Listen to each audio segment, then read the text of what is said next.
It begins with a tooth. Somewhere beneath the dust of Egypt's northeastern delta, buried beneath 3,000 years of sand, silence, and deliberate forgetting, lies the evidence of one of history's most enduring mysteries. Who were the Hyksos? They ruled Egypt for over a century. They changed the shape of warfare across the ancient world. And when they fell, the victors buried not just their bodies, but their entire story. For 3,000 years, the only version that survived was written by their enemies. It is time to hear the other version. Around 1890 BCE, an Egyptian official named Khnumhotep had something painted on the walls of his tomb. Not a battle, not a conquest, a visit. 37 foreigners, men, women, and children, walking into Egypt. Their robes were dyed in colors the Nile Valley had rarely seen. Their leader, a man named Abisha, moved at the front of the procession with the calm confidence of someone who had made this journey before. Above his head, the Egyptian scribe wrote a single word, Hyksos. In Egyptian, Hekaukasat, it means simply, rulers of foreign lands. But in the centuries that followed, that word would be loaded with a weight of terror and shame that those original travelers could never have imagined. The version of the story that Egypt's later scribes wanted the world to believe was brutal and simple. A horde descended from the east, overwhelmed a civilization, and ruled it in darkness. The ancient historian Manetho, writing more than 1,000 years after the events he described, called them an invading force of obscure race, conquerors who burned temples and murdered gods. But Manetho was not an eyewitness. He was a political theologian.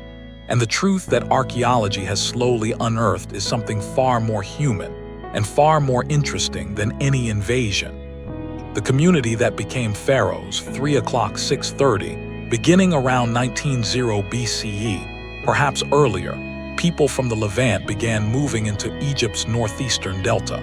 Not armies, families, traders, craftsmen, laborers drawn to Avaris, already one of the ancient world's great ports, a crossroads of Mediterranean commerce.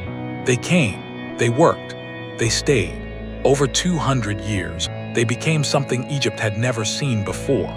Foreigners who were also Egyptians.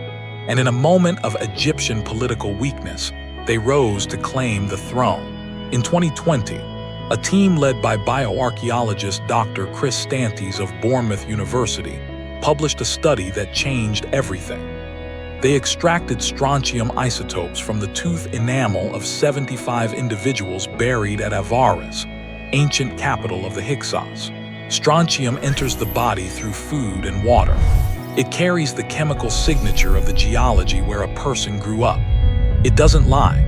What it told them was this: before the Hyksos dynasty, there was a wave of immigrants from across the Levant, many different places of origin. Not one army, not one coordinated homeland. But once the Hyksos actually came to power, the majority of people in Avaris had been born there. This is not the signature of an invasion. This is the signature of a community, multicultural, multi-generational, deeply rooted, that rose from within. 3,000 years of propaganda, undone by a tooth. By 1638 BCE, the Hyksos didn't just live in Egypt. They owned it. Their 15th dynasty controlled all of Lower Egypt. The Turin king list names 6 Hyksos kings reigning for approximately 108 years. 6 kings, 108 years, longer than the United States existed before the Civil War. They were not pretenders. They were pharaohs. They took Egyptian royal titles. They used Egyptian scribes.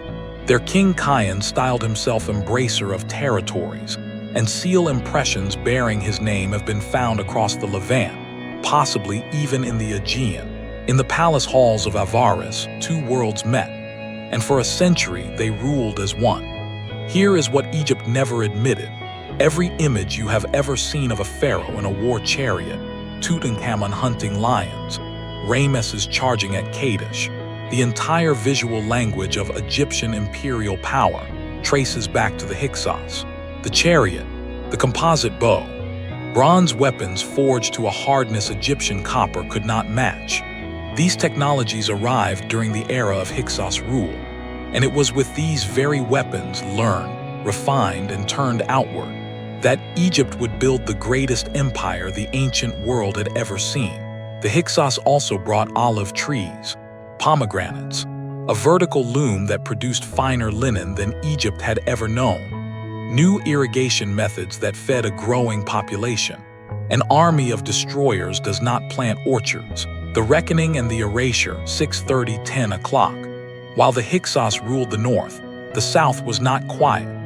From Thebes, from the great temple city that would one day become Luxor, a lineage of Egyptian kings nursed a wound that a century of foreign rule had opened. One of them, Seqenenre-Tao, died in battle.